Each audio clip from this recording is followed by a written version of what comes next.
In the heart of the ancient world, nestled between the great rivers of the Tigris and Euphrates, the Assyrian Empire was born out of both conquest and ambition. Known for its military prowess, grand palaces, and iron-fisted rule, Assyria was a force that stretched across the ancient Near East, casting its shadow over many cultures and kingdoms. However, it was in the shadows of this powerful empire that a woman, though not often celebrated in the annals of history, played a pivotal role in shaping its destiny. Her name was Naqi'a, and her influence on the Assyrian Empire and the reign of her son, Tiglath-Pileser III, would prove to be immeasurable. It is a curious thing, the way history often looks at the men who sit upon thrones but overlooks the figures whose hands guide them from behind the curtains. Naqi'a was not one to step into the limelight herself. Yet she held the reins in the court of Assyria, particularly as the political landscape was about to be changed forever. The landscape of Assyria. Assyria at the time of Naqi'a's early years was a kingdom marked by both glory and instability. From its rise to prominence, the Assyrian Empire had been shaped by successive kings who built a powerful military machine and pushed the boundaries of their kingdom beyond Mesopotamia's Fertile Crescent. Yet, despite its strength, Assyria was not without its internal divisions, and it was often in a state of near chaos, teetering between periods of expansion and contraction. When Naqi'a's son Tiglath-Pileser III was born, Assyria was a kingdom struggling under the weight of its own political complexities. It was a time when rivals plotted against the royal family, and the balance of power in the empire seemed delicate, fragile even. As Naqi'a looked upon her infant son, she knew that the path ahead would not be easy. The political intrigues of Assyria were such that even the most well-established families could be brought low by treachery or ambition. But Naqi'a was no ordinary woman. She was a member of a noble Assyrian family, herself descended from royal bloodlines, and as such, she understood the intricacies of the empire's inner workings. In the years to come, she would prove to be more than just the mother of a king. She would be a strategic force in her own right. Naqi'a's early life. Though the history books do not record every detail of Naqi'a's early years, we know that she was born into a world where royal women played crucial roles in the stability of their kingdoms. From an early age, Naqi'a would have been trained in the ways of diplomacy, statecraft, and the delicate art of court politics. She was likely taught to navigate the complex web of relationships that held Assyria together, learning from her elders the importance of alliances, marriage, and maintaining the power of her family. Naqi'a's marriage to an Assyrian king, though not fully documented, would have cemented her place in the royal court. Marriages in the ancient world were not just about love or personal choice. They were political tools. Through her union, Naqi'a gained not only status but access to the corridors of power where the fate of Assyria was determined. But it was not simply through marriage that Naqi'a would gain influence. She was a woman of remarkable intelligence and political savvy. She understood that power was not just about bloodlines, it was about securing one's position through alliances, navigating rivalries, and ensuring that her children were raised to rule. From the moment Tiglath-Pileser III was born, she would make sure that he was groomed for greatness. The role of women in Assyria. In Assyria, the role of women in the royal court was often one of influence rather than direct rule. Queens and princesses wielded their power through their relationships with the king and other powerful men. And while they may not have always held official titles, their ability to shape the policies and decisions of their husbands and sons was often profound. This was true for Naqi'a, who would have been aware of the delicate balance between supporting her husband's reign and preparing her son for the inevitable day when he would take the throne. In this period of Assyria's history, the empire was at a crossroads. While the military might of Assyria was unquestioned, it was clear that it could not continue to expand without stability within the court. It was here that Naqi'a would have come into her own, guiding her son through the treacherous waters of court politics and preparing him for the challenges that lay ahead. The Assyrian royal court. At the heart of Assyria's power was its royal court, a place filled with the greatest minds, the most influential generals, and the most ambitious nobles. This was where decisions were made, where alliances were formed, and where the future of the empire was decided.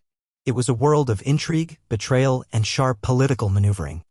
And Naqi'a was keenly aware of the importance of maintaining the balance of power within this high-stakes environment. She would have watched as the court shifted with each new king, And as the politics of Assyria became more entangled with the outside world, Assyria's neighbors, particularly the kingdoms of Israel and Aram, were constantly vying for power.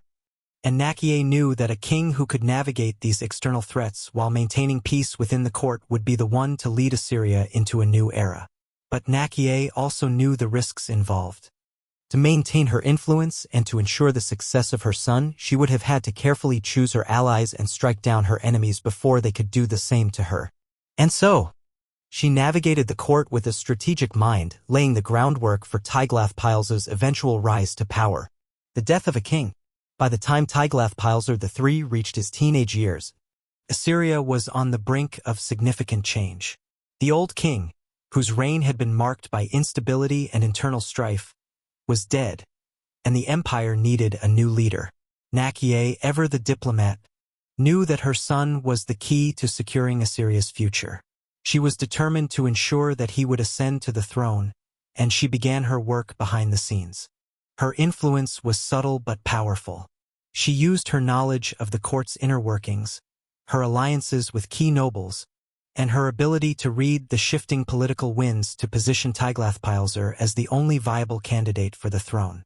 With a combination of careful maneuvering, strategic marriages, and well-placed allies, Naqi'a ensured that her son would not only survive the tumultuous court but thrive within it. As Tiglath-Pileser ascended to the throne, he did so not as a king who had inherited his power by accident but as the rightful heir to Assyria's future. His mother's guidance had been instrumental in shaping him into the ruler he would become. She had prepared him for the battles ahead, both within the court and on the battlefield. And though her name might not be written in the official records of history, her influence on the Assyrian Empire was undeniable.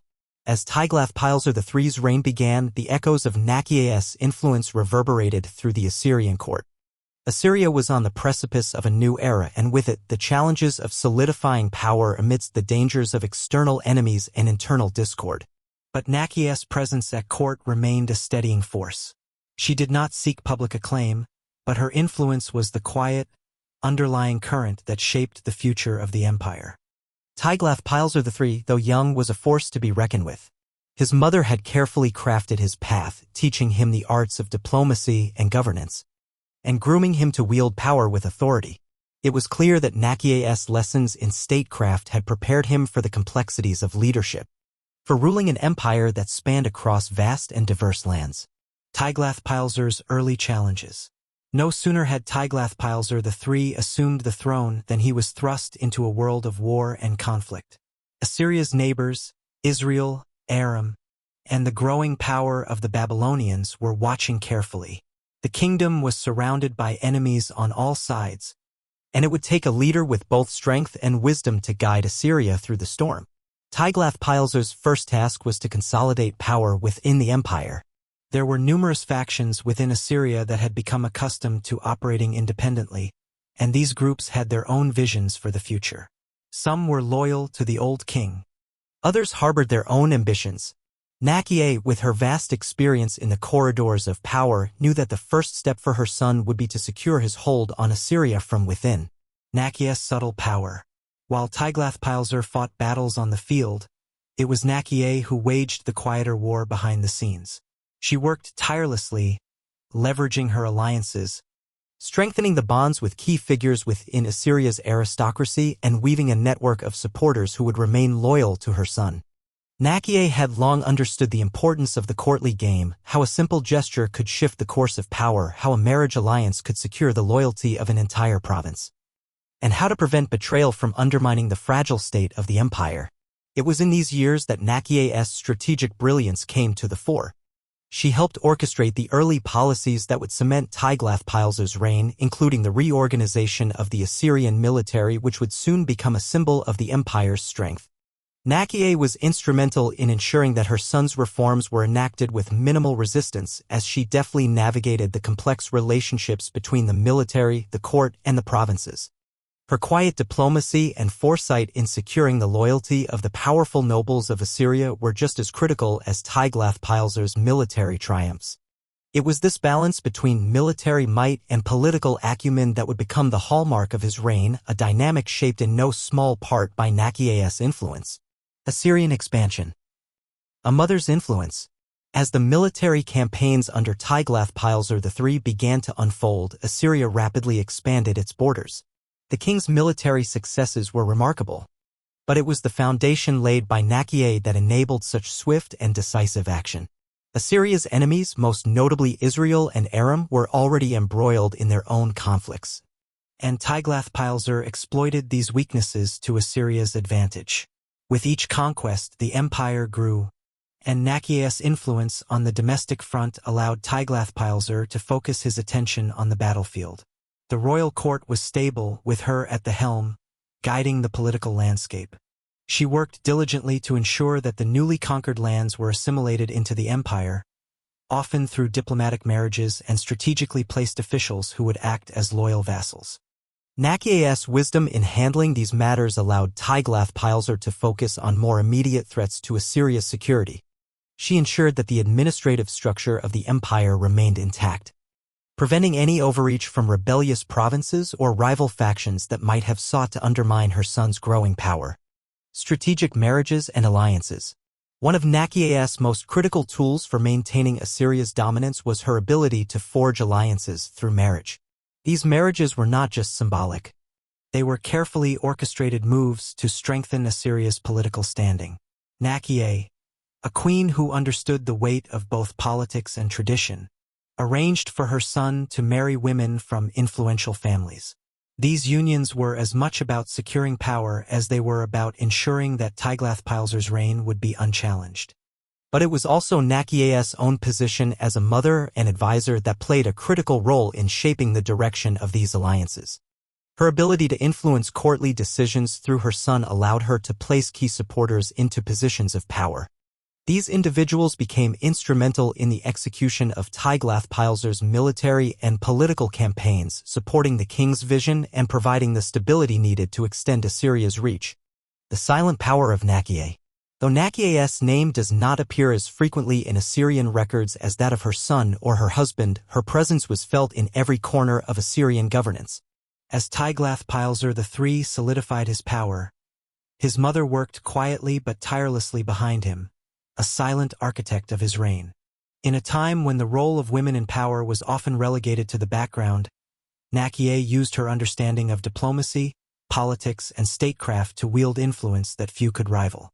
The story of Naqi'a is one of subtlety and intelligence, of a mother who not only shaped the future of her son, but also helped craft the future of an empire.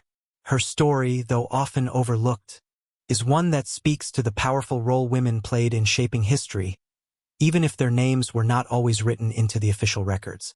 As Tiglath-Pileser III took the reins of Assyria, the empire stood on the brink of transformation. The territories under Assyria's control were vast, but its hold on them was fragile.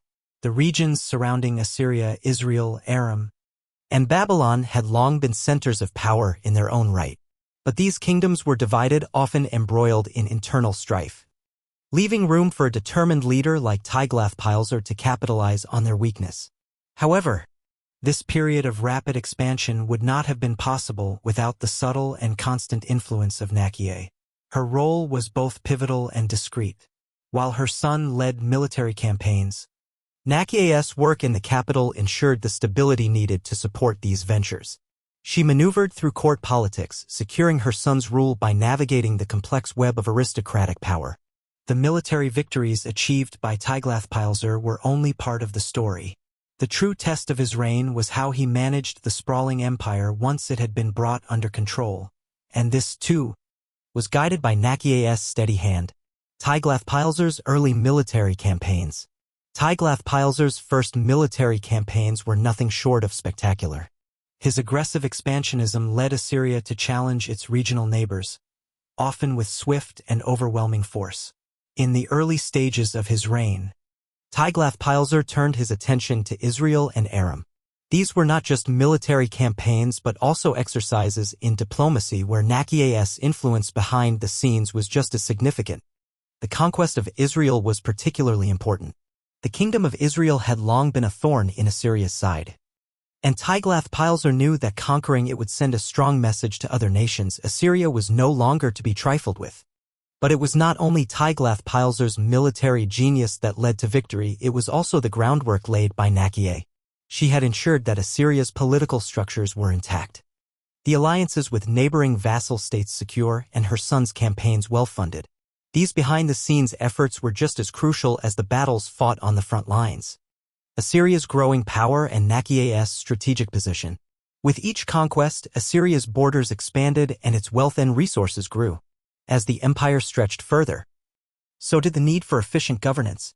Naqi'a's role as a counselor and strategic advisor became indispensable. She was not merely a passive observer but an active player in shaping the political future of the empire. The empire's military triumphs were directly linked to Naqi'a's careful management of internal politics and diplomacy. The women of Assyria, particularly queens and royal mothers, played a subtle yet crucial role in stabilizing the kingdom. Their influence often extended beyond mere ceremonial duties, and Naqi'a understood this power better than anyone. She worked tirelessly to ensure that her son was seen not only as a military leader but also as a capable ruler. While Tiglath-Pileser wielded the sword, Naqi'a wielded her intellect and influence in the court, keeping rival factions at bay and ensuring that the empire ran smoothly. She knew that the success of her son's reign was tied to the loyalty of the military commanders, the nobles, and even the lesser officials in the provinces. The network of loyalty she built would be the foundation for Assyria's stability, particularly during the years of constant military engagement. Securing alliances. Naqi'a's role in diplomacy. The expansion of Assyria was not solely achieved by force, it was also made possible by a network of diplomatic alliances that Naqi'a helped secure. As her son focused on military campaigns, Naqi'a worked tirelessly to secure the loyalty of neighboring kingdoms and vassal states. She understood the power of alliances, using marriage and mutual interests to bind powerful leaders to Assyria's cause. Through marriage, both strategic and political, Naqi'a ensured that Assyria's borders were safeguarded. These marriages were not just about strengthening her son's position, they were also about fortifying Assyria's alliances and ensuring that the empire's expansion did not come at the cost of its internal stability. While the king was away, Naqi'a maintained a delicate balance of power, carefully managing both Assyria's foreign relationships and internal governance. One of the more notable alliances Naqi'a brokered was with the kingdom of Urartu, a rival to Assyria that, over time, became an ally through diplomatic negotiations. Naqi'a's diplomatic skills were paramount in convincing Urartu's rulers that cooperation with Assyria would lead to mutual benefits. Through these alliances, Tiglath-Pileser III was able to focus on military matters, knowing that his borders were secure, building the future of Assyria. As Tiglath-Pileser's empire grew, Naqi'a's influence was woven into the very fabric of Assyria's future. Her counsel was sought on matters of military strategy, governance, and even religious affairs. The queen's power was not only evident in her direct influence over her son, but also in the respect and trust she earned among the empire's elite. The policies she helped shape were those that would endure long after her son's death. The reorganization of Assyria's military structure, the creation of efficient administrative systems in the provinces, and the establishment of long-lasting diplomatic ties were all a result of Naqi'a's far-reaching influence. She ensured that Tiglath-Pileser's rule was not just a passing moment of military glory but the beginning of a legacy that would define Assyria for generations. In this period of great expansion, Naqi'a's steady leadership proved vital. She balanced the need for military conquest with the necessity of maintaining internal order. She was a master at navigating the complex social, political, and military landscape of Assyria, ensuring that Tiglath-Pileser's rule was solidified not only by force but by wisdom. The stabilization of Assyria. By the time Tiglath-Pileser III had expanded the empire into new territories, Naqi'a's role as a stabilizing force had become indisputable. As the empire stretched from the banks of the Tigris to the Mediterranean, Naqi'a remained the glue that held Assyria together. Her influence over her son was undeniable. But her political genius went far beyond her son's reign. It was in her careful management of Assyria's elite, her deftness in handling diplomatic relations, and her ability to maintain internal order that her true legacy was forged. Naqi'a understood the long-term nature of leadership. She knew that the conquest of lands could only be sustained if the internal structures of the empire were strong. She worked tirelessly to ensure that her son's conquests were followed by lasting peace and prosperity, ensuring that Assyria's growth was not just a flash in the pan but a sustainable empire that could endure for centuries. Her work was subtle, behind the scenes, but it was essential to the success of Tiglath-Pileser III's reign. As he continued to expand the borders of Assyria, Naqi'a continued to secure the empire from within, shaping the future of Assyria for generations to come.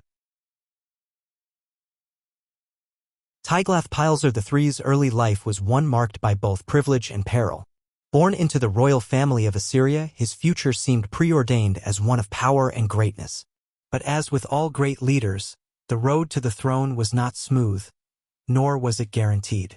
From the very beginning, Tiglath-Pileser's path was shaped by the forces around him, particularly by the guiding hand of his mother, Naqi'a, who would become the driving force behind his early education and rise to power.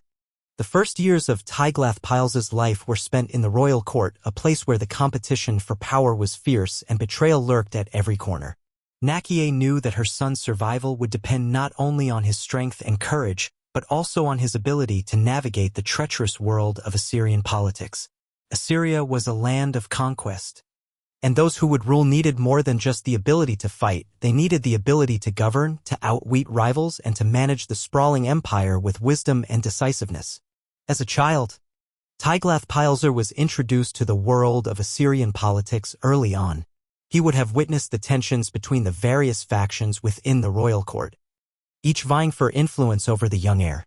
Naqi'a, understanding the delicate balance of power within the kingdom, took it upon herself to shield her son from the worst of the political infighting, all the while ensuring that he was exposed to the lessons of leadership and strategy that would serve him throughout his life. She instilled in him the importance of strength, both physical and intellectual, and taught him the art of diplomacy, which would later become a hallmark of his reign. It was Naqi'a who, with her quiet influence, shaped Tiglath-Pileser's character. While other royal children might have been pampered, allowed to indulge in luxury, or sheltered from the realities of ruling a vast empire, Naqi'a ensured that her son's education was rigorous.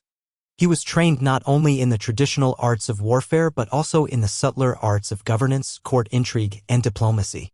Her lessons were not delivered in formal settings but through the everyday interactions of court life, where she subtly guided her son's responses to challenges, teaching him how to weigh the consequences of his actions and make decisions that would secure the future of Assyria. The young Tiglath-Pileser, though still a boy, would have observed firsthand the precariousness of his position. Assyria's rulers were often faced with revolts from within, and the power struggles at the heart of the royal family were ever present. These early lessons in political survival were invaluable as he came of age and began to understand the complex web of relationships that kept Assyria's vast empire together. Under Naqi'a's careful guidance, he learned not just how to win battles, but how to gain and maintain loyalty, an essential trait for any ruler in such a volatile environment. A kingdom in flux. At the time of Tiglath-Pileser's birth, Assyria was a kingdom at a crossroads. Under the rule of his predecessors, the Assyrian Empire had suffered a series of internal conflicts, and while it had retained military supremacy, its internal unity was fragile.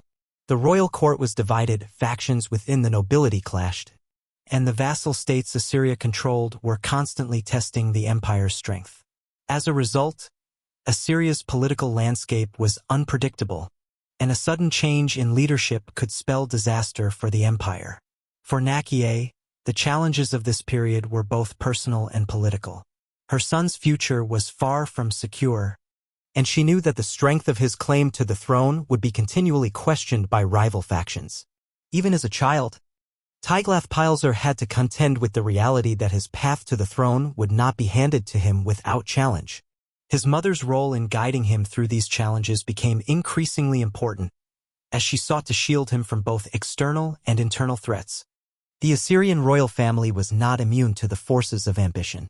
Naqi'a understood that her son's success would depend not only on his ability to defeat enemies abroad but also on his ability to outmaneuver rivals within the court.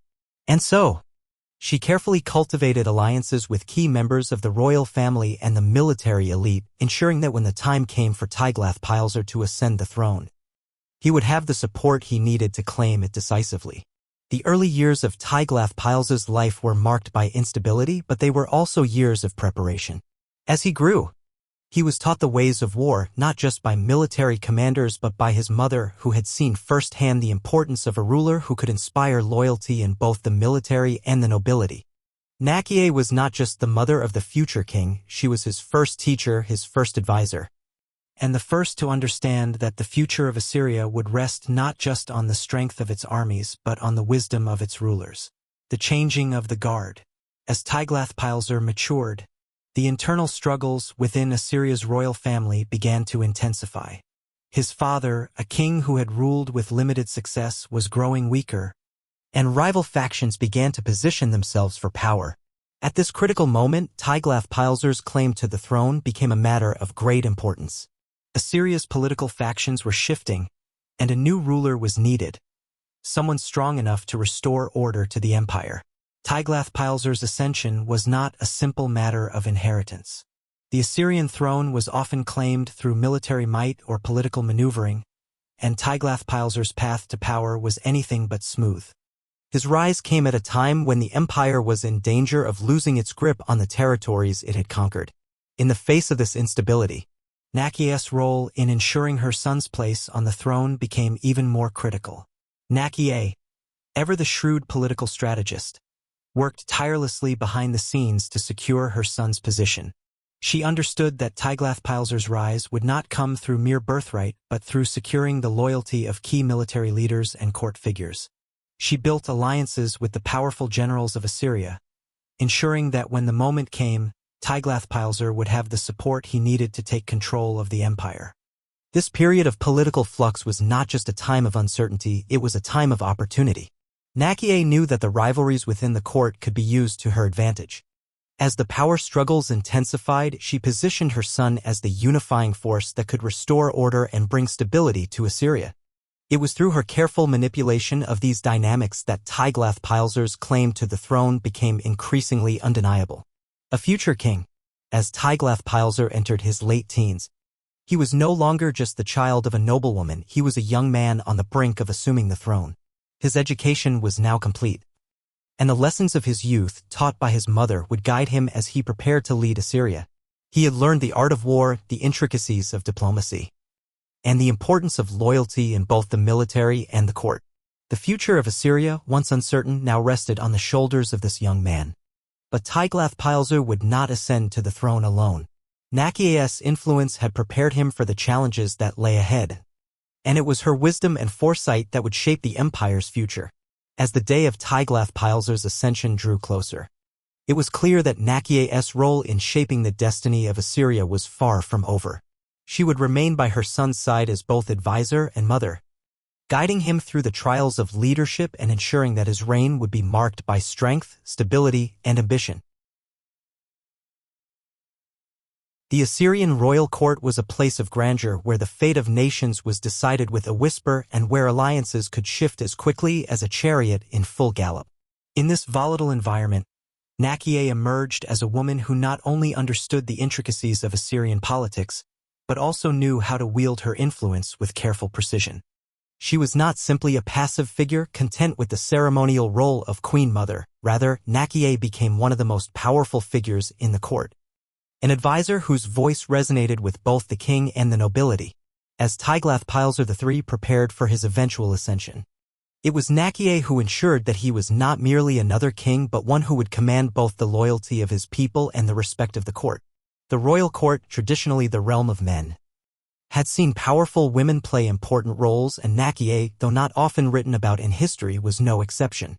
She understood that the survival of the royal family, and by extension, the empire, depended on her ability to navigate the court's intricate web of loyalties, rivalries, and ambitions.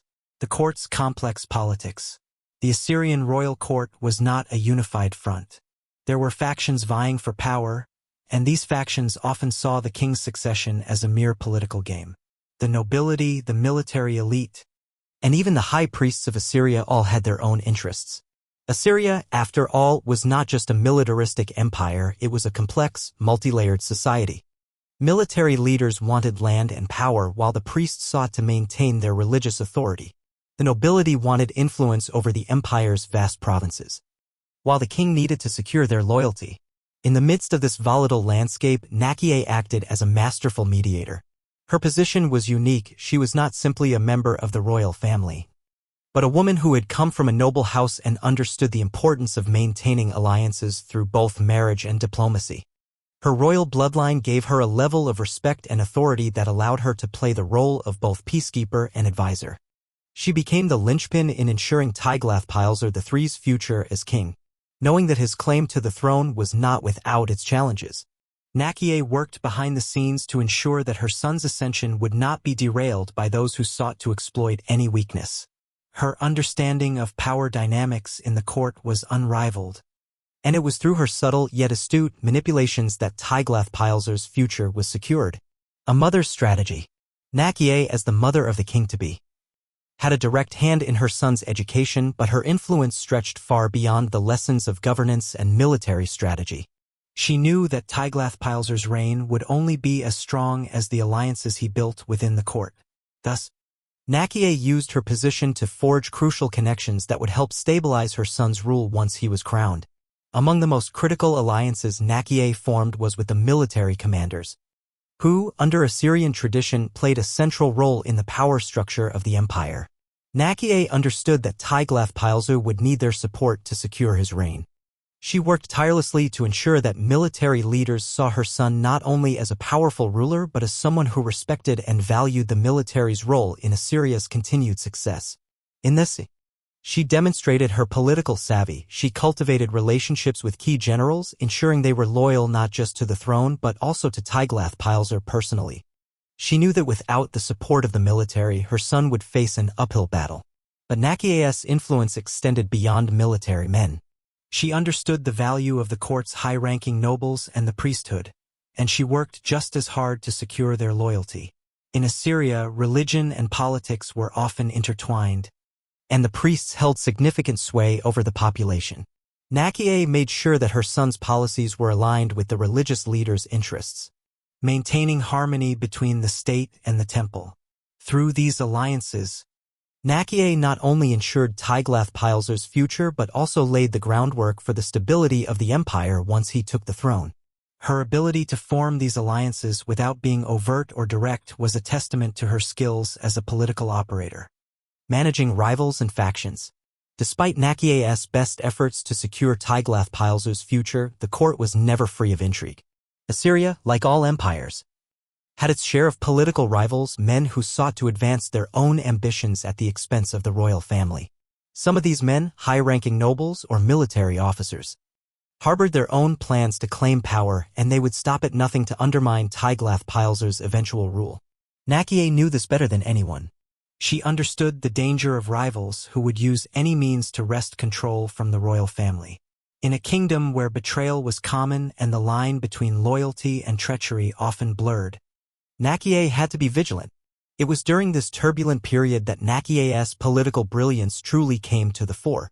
She played a delicate game, using her alliances to neutralize potential threats without resorting to overt conflict.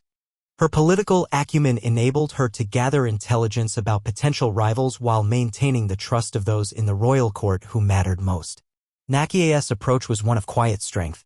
She never sought to dominate, but rather to guide, ensuring that her son's future was not left to chance. She worked behind the scenes to ensure that those who might pose a threat to Tiglath-Pileser's ascension were either neutralized or brought into the fold. One of the most difficult moments for Naqi'a came when a faction within the court sought to install another royal heir as the next king, one with stronger claims to the throne. In this critical time, Naqi'a's ability to influence key court figures and military leaders allowed her to outmaneuver this rival faction. Without resorting to bloodshed or confrontation, she ensured that Tiglath-Pileser's claim was upheld. Her subtlety and careful calculations paid off, securing her son's future and preventing a potential civil war that could have torn the empire apart. Naqi'a's unseen influence. Though history often overlooks the women who wielded power behind closed doors, Naqi'a's influence over the Assyrian court cannot be underestimated. She was the unseen force that kept the empire together during one of its most fragile moments. Her role as a mother, advisor, and mediator ensured that Tiglath-Pileser would not only survive but thrive in a world filled with political intrigue and treachery. Naqi'a's work in securing her son's future was far from easy. Every day, she walked a tightrope between competing factions, always careful not to overstep her boundaries, while making sure that her son's claim to the throne remained unchallenged. Her ability to navigate the complexities of Assyrian court politics ensured that Tiglath-Pileser would eventually rise to power not through brute force, but through the support of key allies and the loyalty of the empire's most influential men. As the years went on, Tiglath-Pileser began to take on more responsibility within the court, slowly gaining the trust of his father's advisors and commanders. However, it was Naqi'a's steady hand that kept him grounded, ensuring that the young king-to-be was always prepared for the challenges that lay ahead. The moment that Tiglath-Pileser III had been groomed for from birth was finally upon him. The transition from prince to king, from the protected heir to the ruler of an empire, is never a simple one, especially in the unstable world of ancient Assyria where power was frequently seized through military might or assassination. But Tiglath-Pileser's rise was not the result of mere chance or destiny. It was the result of years of careful political maneuvering, military strategy, and above all, the quiet but firm guidance of his mother, Naqi'a. Her influence, subtle and far-reaching, had shaped his destiny long before the throne was within his grasp. The empire of Assyria, though vast and powerful, was a kingdom in turmoil. Its borders stretched across Mesopotamia, from the shores of the Tigris to the edges of the Mediterranean, but it was constantly threatened by internal rebellion and the ambitions of neighboring states. The royal court, which should have been a symbol of unity, was a hotbed of intrigue, with rival factions vying for control. It was in this volatile environment that Tiglath-Pileser would make his move, claiming the throne as his own. But his path to power was anything but straightforward. The weakness of the previous reign. Before Tiglath-Pileser's ascension, Assyria was led by a king whose reign was marked by internal strife and external pressure. The previous ruler, though strong in some respects, had failed to address the growing divisions within the empire. The military was in disarray, the nobility was fractured, and the vassal states that Assyria had once dominated were beginning to rebel. As the empire's power waned, the king's ability to maintain control over the provinces and keep the peace within the royal court diminished. This instability provided an opening for those who sought to change the political landscape. Tiglath-Pileser's claim to the throne was contested by rivals within the royal family.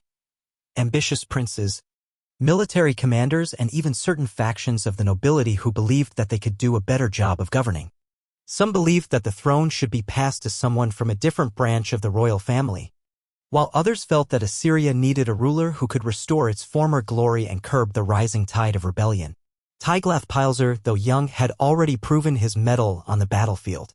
His military exploits, while not as grand as those that would come later, demonstrated a keen understanding of warfare and tactics. But it was his political acumen and the quiet backing of his mother, Naqi'a, that would prove to be his greatest assets. Naqi'a's steady hand. From the moment her son's claim to the throne was threatened, Naqi'a moved swiftly to secure his position. She knew that the key to securing Tiglath-Pileser's reign lay in securing the loyalty of the military leaders and the court officials who held power. It was not enough for her son to simply defeat his rivals on the battlefield. He needed to win the hearts and minds of those who wielded influence in the court. Naqi'a began to quietly work her network of alliances, calling in favors, solidifying relationships with key generals and high-ranking nobles, and ensuring that Tiglath-Pileser's supporters were placed in positions of power. Behind the scenes, she worked tirelessly to discredit those who opposed her son's ascension, weaving a web of political maneuvers that isolated the rivals and made it clear that Tiglath-Pileser was the only one capable of leading Assyria into a new era. As the court tension mounted and Tiglath-Pileser's rivals grew bolder, Naqi'a's influence over her son became even more pronounced. It was she who reminded him of the importance of patience and diplomacy, teaching him when to strike and when to retreat. Her voice, though seldom heard in public, was the one he trusted most. Her strategies, often executed from the shadows, allowed Tiglath-Pileser to build the necessary support for his eventual coronation without igniting a civil war. The battle for the throne. The final push for Tiglath-Pileser's ascension came when his father, the reigning king, died under mysterious circumstances. The throne was now vacant, and Assyria was at a crossroads. Several factions within the court quickly rallied behind their chosen heirs, each seeking to place their candidate on the throne. It was at this moment that Naqi'a's careful planning and diplomacy came to the forefront. Tiglath-Pileser's rivals were not weak. Many were well-established military commanders and influential nobles who had long served Assyria. However, their positions were unstable, and their claim to the throne was fraught with challenges. Some were seen as too distant from the royal bloodline, while others lacked the necessary political experience to unite the empire's disparate factions. Naqi'a, ever the tactician, knew that her son's greatest strength was his ability to command the loyalty of the military, and that was where she focused her efforts. She worked behind the scenes to secure the loyalty of key military commanders, ensuring that they would support her son's claim to the throne. With their backing, Tiglath-Pileser would have the military strength he needed to defeat any would-be usurpers. The battle for the throne was not one fought with swords alone. It was a battle of minds, where alliances were forged and broken in the blink of an eye. Naqi'a's careful cultivation of support within the military and the court allowed Tiglath-Pileser to outmaneuver his rivals at every turn. His rivals, though powerful, underestimated the subtlety of Naqi'a's strategies, and before long, Tiglath-Pileser's position was unassailable. The coronation of Tiglath-Pileser III. When the day of coronation finally arrived, Tiglath-Pileser stood before the court as the new king of Assyria. The throne, which had once seemed so distant, was now his. But his rise to power was not just the culmination of his own efforts, it was the result of years of careful preparation by his mother, Naqi'a. She had shaped his destiny from the moment of his birth, ensuring that when the time came, he would not only inherit the throne but be capable of ruling it with strength and wisdom. As Tiglath-Pileser took his place as the king of Assyria, he knew that his reign would not be without challenges. The empire was vast and complex, and maintaining control over its provinces would require both military might and diplomatic finesse.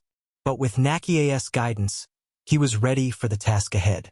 His mother had taught him everything he needed to know about power, how to gain it, how to keep it, and how to use it wisely. With the throne secure, Tiglath-Pileser's first task was to restore stability to Assyria. The empire had been weakened by internal strife and rebellion, and it would take a strong and decisive ruler to restore its power. But Tiglath-Pileser was not a ruler who would simply inherit the legacy of his predecessors. He would build his own, one that would be remembered for centuries to come. Tiglath-Pileser's reign would mark the beginning of a new era for Assyria, one defined by military conquest, administrative reforms, and a renewed sense of national pride. But as he took the throne, he knew that he owed much of his success to his mother, Naqi'a, whose influence had shaped his path from the very beginning. Once Tiglath-Pileser III ascended to the throne, his first and most pressing challenge was to restore the strength of the Assyrian Empire. The empire, though vast and rich in resources, had been weakened by internal divisions, and the military, once the pride of Assyria, had become disorganized and inefficient. The military successes of Assyria's past had faded into memory, and the once feared empire now faced threats from all directions. If Assyria were to retain its dominance in the ancient world, it would require a powerful and cohesive military machine. This is where Naqi'a's influence would once again prove invaluable. Though her son was a skilled strategist, it was Naqi'a who understood that the future of Assyria would hinge on the rebuilding of its military power. She knew that Tiglath-Pileser's reign would not be defined solely by political maneuvering or alliances, but by the strength of the army that supported him. The army was the backbone of the Assyrian Empire, and without it, even the strongest king would be powerless. Naqi'a had long recognized the importance of the military in Assyria's political structure. She had spent years cultivating relationships with key military leaders and commanders, ensuring that they were loyal to her son. Now, as Tiglath-Pileser faced the daunting task of restoring Assyria's military might, it was these same relationships that would prove crucial. But Tiglath-Pileser also understood that it was not enough to rely on the loyalty of his generals alone. He needed to transform the military into a modern, efficient fighting force, capable of conquering new lands and maintaining control over Assyria's sprawling empire. A new military strategy, Tiglath-Pileser's vision for Assyria's military was one of transformation. The old ways of war, while effective in their time, were no longer sufficient for the challenges of the new era. The Assyrian army had long relied on its massive, well-equipped chariot forces and its elite infantry, but these traditional methods were beginning to show signs of weakness. Assyria's enemies, particularly the kingdoms of Israel and Babylon, had adapted to the changing tactics of warfare, and Tiglath-Pileser knew that he could not afford to rest on the laurels of past victories. One of Tiglath-Pileser's first reforms was to overhaul the structure of the army itself. He introduced the concept of a professional standing army, where soldiers were not merely conscripts called upon during times of war, but full-time soldiers who trained regularly and were always ready to march at a moment's notice. This was a radical shift for Assyria, where military service had often been seen as a temporary duty. Tiglath-Pileser understood that only with a permanent, professional force could Assyria maintain the power necessary to hold its empire together. To support this transformation, Naqi'a played an instrumental role in securing the resources needed to fund the army's expansion. She used her political influence to ensure that the nobility and wealthy merchants of Assyria understood the importance of investing in the military. Through her efforts, Tiglath-Pileser was able to secure the necessary funding to pay for the soldiers, the weapons, and the infrastructure that would support a standing army. Tiglath-Pileser also reformed the command structure of the army. He centralized power, ensuring that military decisions were made by a select group of trusted commanders, all of whom owed their loyalty to him directly. This allowed him to ensure that the military was not fragmented by rival factions within the leadership. It also made the army more efficient, as orders could be given swiftly and carried out without delay. Tiglath-Pileser understood that an army that was too decentralized would never be able to respond effectively to the rapidly changing circumstances of battle. Naqi'a's ability to keep the court unified and to maintain loyalty among the nobles ensured that Tiglath-Pileser's military reforms would be implemented smoothly. The creation of a new army. The reforms to Assyria's military were not limited to the structure of the army. Tiglath-Pileser also modernized the way the soldiers were equipped. Under his rule, Assyria began to standardize its weaponry, ensuring that every soldier had access to the best tools of war. The traditional Assyrian weapons, such as the spear, the sword, and the bow, were improved, and new technologies, such as more advanced armor and shields, were introduced. The chariot, once the symbol of Assyrian military power, was enhanced with better protection and greater speed, making it more effective on the battlefield. Tiglath-Pileser's reforms extended beyond just the weapons and equipment. He also introduced new tactics and strategies, many of which were inspired by the warfare tactics of his enemies. He understood that Assyria's traditional methods of siege warfare and open-field battles would not always be enough to conquer the increasingly fortified cities of the ancient world. To address this, he established specialized siege units within the army, training soldiers in the art of breaching city walls, constructing siege engines, and using psychological warfare to break the will of enemy cities. Naqi'a's influence, though often unseen in these military reforms, was still critical. She ensured that Tiglath-Pileser had the support of the Assyrian elite, who controlled the resources necessary for these changes. She was also key in securing the loyalty of the military commanders who would oversee the execution of Tiglath-Pileser's vision. Her ability to navigate the complexities of Assyrian court politics ensured that the military reforms were implemented with minimal resistance. Tiglath-Pileser's military campaigns. With the military reforms in place, Tiglath-Pileser was ready to launch a series of military campaigns that would solidify Assyria's dominance in the ancient world. His first campaigns were aimed at restoring Assyria's control over its rebellious provinces, particularly those in the west, where Israel and Aram had long posed a threat to Assyrian power. The new professional army that Tiglath-Pileser had built proved to be a formidable force, and he was able to quickly crush uprisings and reassert Assyrian control over the region. Tiglath-Pileser's military campaigns were marked by their efficiency and brutality. The reforms he had introduced allowed his army to move faster, fight harder, and maintain control over conquered territories with greater ease. His use of psychological warfare, combined with the threat of deportations and mass destruction, allowed him to break the spirit of his enemies and keep the regions he conquered under control. The professional standing army that Naqi'a had helped secure played a critical role in these campaigns as it provided Tiglath-Pileser with a force that was always ready to march. Always ready to fight? One of the most significant campaigns of Tiglath-Pileser's early reign was his conquest of Israel, which was marked by the brutal defeat of the northern kingdom. Tiglath-Pileser's army swept through the region, crushing the Israelite forces and deporting large portions of the population to other parts of the empire. This strategy, known as the policy of mass deportation, was a key component of Tiglath-Pileser's approach to maintaining control over conquered lands. By scattering the population, he reduced the likelihood of rebellions and ensured that the regions he conquered would remain loyal to Assyria. The empire expands. As Tiglath-Pileser's military campaigns continued, the Assyrian Empire grew larger and more powerful. The military reforms he had implemented gave Assyria the edge it needed to overwhelm its enemies. Tiglath-Pileser's military successes, coupled with Naqi'a's political guidance, allowed Assyria to become the dominant power in the ancient Near East. The reforms that were put in place during his reign would shape the Assyrian military for generations to come, ensuring that Assyria would remain a dominant force in the region. As Assyria expanded, so did Naqi'a's influence. She had secured her son's position on the throne, but she had also ensured that Assyria would remain stable and powerful throughout his reign. Her role in the military reforms, though not always acknowledged in the records, was essential to their success. Naqi'a's ability to navigate the political landscape of Assyria, ensuring the loyalty of both the military and the nobility, allowed Tiglath-Pileser to focus on his military campaigns without having to worry about rebellion at home. The Assyrian army, now a well-oiled machine, had become the foundation of Tiglath-Pileser's reign.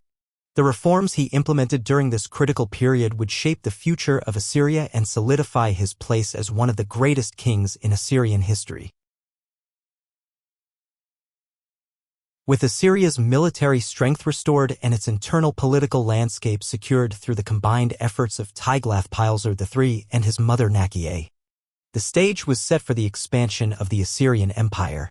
The reforms that had transformed Assyria's army from a disjointed collection of regional forces into a unified, professional fighting force proved to be the bedrock of the empire's renewed strength. But Tiglath-Pileser's true genius lay not just in his ability to govern and manage his empire, but in his exceptional military campaigns that stretched Assyria's borders further than ever before. Tiglath-Pileser had inherited an empire that was surrounded by hostile neighbors. To the west lay Israel and Aram, which had long resisted Assyrian domination. To the east, the Persians and Medes were beginning to assert their power, while Babylon in the south remained a persistent threat. To the north, the kingdom of Urartu had maintained a defiant stance against Assyria's power.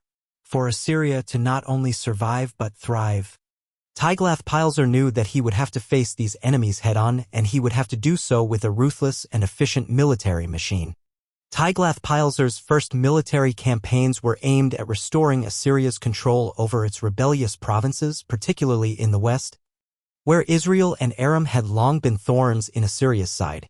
The northern kingdom of Israel had consistently resisted Assyrian rule, and Tiglath-Pileser knew that conquering this region would be vital to ensuring Assyria's dominance in the region. But his campaigns would go beyond mere conquest. They would serve as a statement of Assyria's renewed power. The conquest of Israel.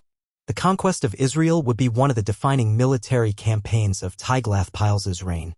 The kingdom of Israel, led by King Pekah, had long been a rival to Assyria, but it was also a kingdom on the brink of collapse.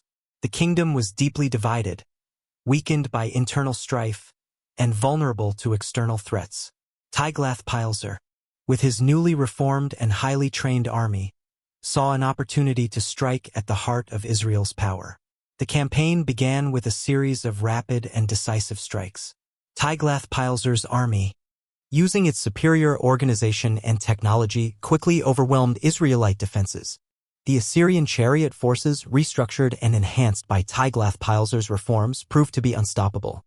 And the Assyrian infantry, trained in new tactics and armed with superior weaponry, routed the Israelite forces in multiple skirmishes. The battle for Israel was not a prolonged struggle. It was a swift, decisive campaign that showcased the might of Tiglath-Pileser's army. In 732 BCE, Tiglath-Pileser captured the northern Israelite cities, including the key strongholds of Ijon, Abel-Beth-Maachah, and Dan. With the fall of these cities, Israel was effectively incapacitated and Tiglath-Pileser asserted Assyrian control over the northern kingdom.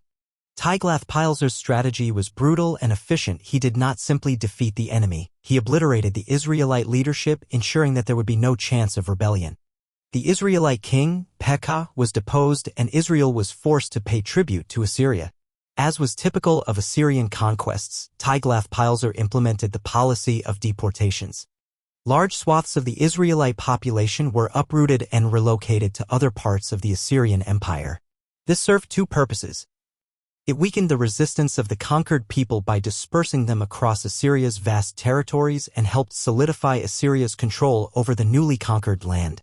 By breaking the will of the people and scattering them across the empire, Tiglath-Pileser ensured that the region would not rise up against Assyria again. The conquest of Aram and the expansion into the Levant. With Israel subjugated, Tiglath-Pileser turned his attention to Aram, which had long been an independent and powerful kingdom in the Levant. The Arameans under King Hazael had been a thorn in Assyria's side for years, raiding Assyrian territories and threatening the empire's western borders. For Tiglath-Pileser, the defeat of Aram was not just a matter of territorial gain. It was a matter of securing the entire western frontier of Assyria. Tiglath-Pileser's campaign against Aram was swift and brutal. The Aramean cities fell one by one, and Tiglath-Pileser's forces advanced rapidly, utilizing their superior mobility and organization. Hazael, despite his best efforts, was unable to match the speed and ferocity of the Assyrian assault. As with Israel, Tiglath-Pileser's military campaign was not simply about defeating an army. It was about crushing the Aramean kingdom entirely. He devastated their cities, including the important city of Damascus, and forced the Arameans to submit to Assyrian rule. In the aftermath of the conquest, Tiglath-Pileser enacted the same policy of mass deportation. Thousands of Arameans were relocated across the empire, breaking the resistance of the conquered people and preventing them from regrouping. With the fall of Aram, Tiglath-Pileser had effectively secured Assyria's control over the Levant, a region that had long been a source of contention. The battle with Urartu and the northern front. While Tiglath-Pileser's campaigns in the west were marked by swift victories, the challenge of the northern frontier presented a different set of obstacles. To the north lay Urartu, a kingdom that had long resisted Assyrian dominance and posed a formidable threat to Assyria's control over the region.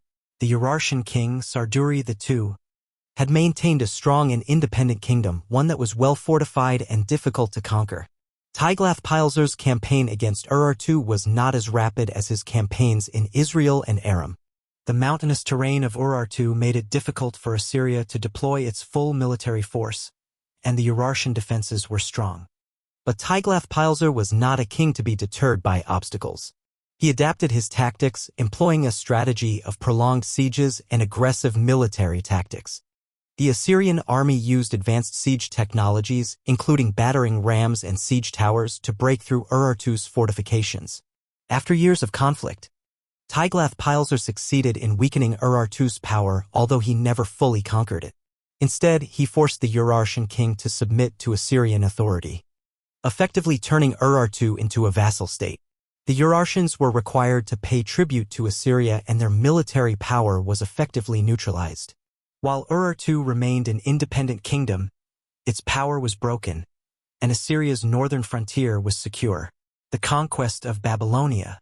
In the south, the ancient kingdom of Babylon had long been a rival to Assyria's dominance. Though Babylon was a city of great historical and cultural significance, it was often embroiled in internal strife, which provided an opportunity for Tiglath-Pileser to assert his power. Babylon had been a key player in the region's politics, but its rulers were weak, and its internal divisions made it vulnerable to Assyrian expansion. Tiglath-Pileser's conquest of Babylon was both military and diplomatic. He first secured alliances with neighboring states, ensuring that any Babylonian resistance would be met with overwhelming force. Tiglath-Pileser then marched into Babylon, defeating its forces and forcing the Babylonians to accept Assyrian rule. The capture of Babylon was a significant moment in Tiglath-Pileser's reign as it solidified Assyria's control over the Mesopotamian region. Unlike other conquests, Tiglath-Pileser took a more diplomatic approach with Babylon. Instead of subjecting the city to mass deportations, he allowed the Babylonians a degree of autonomy, provided they paid tribute to Assyria. This diplomatic strategy ensured that the Babylonians were less likely to rebel, while Assyria reaped the benefits of controlling the rich and fertile lands of southern Mesopotamia. Legacy of the conquests. Tiglath-Pileser's military campaigns, which extended Assyria's borders to their furthest reach, were more than just conquests. They were the foundation of an empire that would endure for centuries. His reforms in the military, combined with his unparalleled ability to wage war, ensured that Assyria would remain a dominant power in the ancient Near East. Under his rule, Assyria not only recovered its lost territories but also expanded its influence to new regions. Tiglath-Pileser's reign marked the beginning of a new era for Assyria, one defined by military might, strategic alliances, and the consolidation of power. The territories he conquered and the policies he implemented ensured that Assyria's dominance would be felt for generations. But the story of Tiglath-Pileser's conquests is also the story of Naqi'a's enduring influence. It was her political guidance, her ability to navigate the complexities of Assyrian court life, and her subtle manipulation of alliances that made Tiglath-Pileser's reign possible. Through her efforts, Assyria's military campaigns were not only successful, they were a testament to her foresight and her understanding of the delicate balance of power that kept the empire strong. In the great empires of the ancient world, the stories of powerful women often go untold, overshadowed by the dominant narratives of kings, warriors, and conquerors. Yet, behind the rise and fall of many great rulers was a woman who exerted subtle but significant influence. In Assyria, this was no different. While the Assyrian kings may have been the public face of the empire, the royal women, particularly queens, royal mothers, and even princesses, were integral to the maintenance and consolidation of power. Naqi'a, the mother of Tiglath-Pileser III, was one such woman who wielded enormous influence in the royal court. But her story is not unique. She was part of a broader tradition of royal women who played key roles in Assyria's politics, diplomacy, and military affairs. The history of Assyria is replete with powerful women who navigated the complex and often dangerous political landscape of their time. These women were not mere figures of decoration. They were political actors who used their positions to shape the empire's destiny. They understood that power was not just a matter of birthright but of strategic alliances. Alliances that were often formed through marriage, diplomacy, and sometimes even sheer force of will. The power of royal women in Assyria was most evident in the way they influenced court politics, guided the education of their sons, and, in some cases, played direct roles in military and diplomatic matters. The role of queen mothers. Queen mothers, such as Naqi'a, held a position of unparalleled influence in Assyrian society. In a world where kingship was often passed down through the male line, the queen mother was seen as the guardian of the royal bloodline and the protector of her son's claim to the throne. As such, her influence was far-reaching.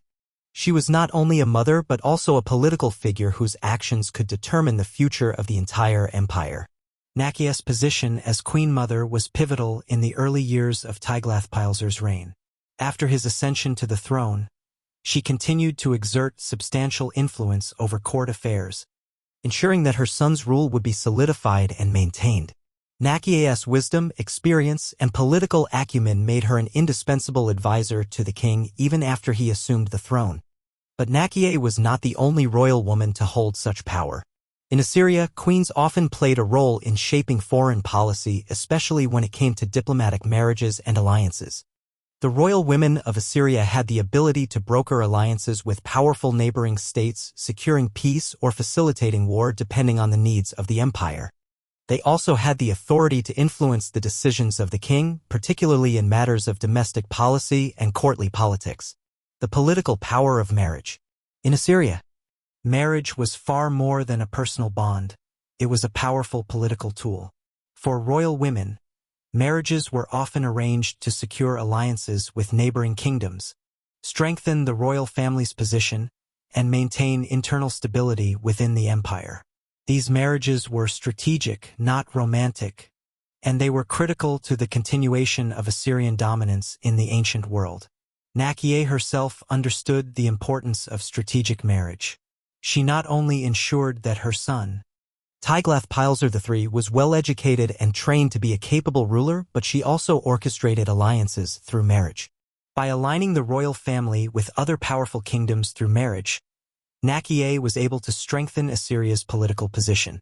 These alliances were not just symbolic. They were real, tangible agreements that provided military, economic, and diplomatic advantages for Assyria. One of the most crucial political alliances that Naqi'a helped secure was through marriage to a neighboring king, ensuring that Tiglath-Pileser had the support of powerful foreign rulers. This alliance, forged through marriage, would play a key role in the early years of Tiglath-Pileser's reign, allowing Assyria to expand its influence and secure its borders. The queens and princesses of Assyria were not simply pawns in the game of politics. They were key players, using their marriages as tools of statecraft. Women as diplomatic figures. While Naqi'a's influence was felt primarily within the Assyrian court, the role of women in Assyria extended beyond the royal household. Royal women were often sent as envoys to foreign courts representing Assyria's interests in diplomacy and negotiation. These women played a critical role in maintaining peace and securing favorable terms for Assyria's trade and military endeavors. Assyrian queens were highly regarded as diplomatic figures, capable of negotiating alliances, managing treaties, and even acting as intermediaries in times of conflict. Their roles as diplomats were as important as their roles as mothers or wives. In some cases, queens wielded as much, if not more, influence than the kings themselves when it came to shaping Assyria's foreign policy. One of the most prominent examples of a royal woman acting as a diplomat in Assyria's history was Queen Samuramat, the wife of King Shamshi-Adad V. Samuramat, like Naqi'a, understood that power was not merely a matter of inheriting a throne. She played a pivotal role in the court and was even credited with leading military campaigns in her husband's absence. Her diplomatic acumen allowed her to forge alliances that secured Assyria's position in the ancient world, and she is often regarded as one of the most powerful women in Assyrian history. Naqi'a, though never as publicly celebrated as Samuramat, played a similar role behind the scenes, managing the political and diplomatic challenges of her son's reign. While Tiglath-Pileser was away on military campaigns, it was often Naqi'a who handled matters of diplomacy, maintaining Assyria's relationships with foreign states and ensuring that Assyria's interests were protected. The education of a king. One of the most important contributions of royal women in Assyria was their role in the education of the next generation of rulers. As the mother of Tiglath-Pileser III, Naqi'a played a crucial role in her son's upbringing, ensuring that he was prepared to lead the empire. The royal mothers of Assyria were responsible for imparting the knowledge, values, and political strategies that would guide their sons to greatness. Naqi'a in particular understood that power was not just about military strength, but about the ability to navigate the complex web of Assyrian politics, diplomacy, and military affairs. The education of a prince was not limited to reading, writing, or arithmetic. The royal court was a training ground for future kings, where young princes were taught the art of warfare, diplomacy, and statecraft. It was within this environment that Tiglath-Pileser learned the skills that would later define his reign. But it was Naqi'a who ensured that these lessons were not just academic, they were practical, grounded in the reality of court politics and military strategy. Tiglath-Pileser's education was rooted in the teachings of his mother, who made sure he understood the importance of loyalty, both to his military commanders and to his people.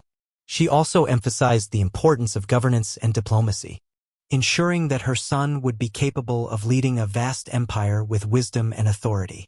Naqi'a's lasting legacy.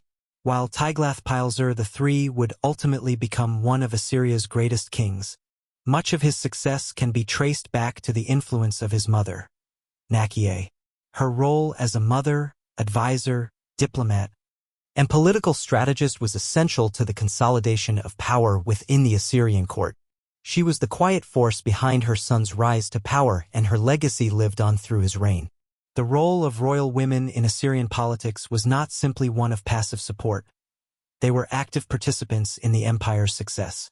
Naqi'a, along with other powerful royal women of Assyria, shaped the course of history through their political savvy, their diplomatic skills, and their ability to influence the most powerful men in the empire. Through marriage, diplomacy, and governance, Royal women like Naqi'a ensured that Assyria would remain a powerful empire for generations. Naqi'a's influence on her son's reign, while not always publicly acknowledged, was fundamental to Tiglath-Pileser's success. Her political guidance combined with her deep understanding of Assyria's royal court allowed Tiglath-Pileser to consolidate his power and expand Assyria's borders. Without her steady hand, Assyria's position in the ancient world might not have been as secure. As the years passed, the contributions of women like Naqi'a would become an integral part of Assyria's royal legacy, reminding us that history is often shaped not just by the kings who rule, but by the queens, mothers, and diplomats who stand behind them. Naqi'a's role in the Assyrian court was not confined to the domestic sphere. Her influence extended into the very governance and policies that shaped the empire's future.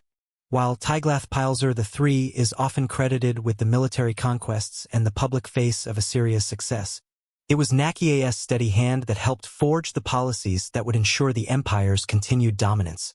As the Queen Mother, she understood that political power was not just about military might but about crafting policies that secured stability, prosperity, and loyalty across the empire's vast territories. In the complex world of Assyrian politics, decisions were not made in isolation. The royal court, a bustling center of power, was a place where the fate of the empire was often determined in quiet meetings and hushed conversations. Naqi'a, with her profound understanding of governance, was at the center of this decision-making process.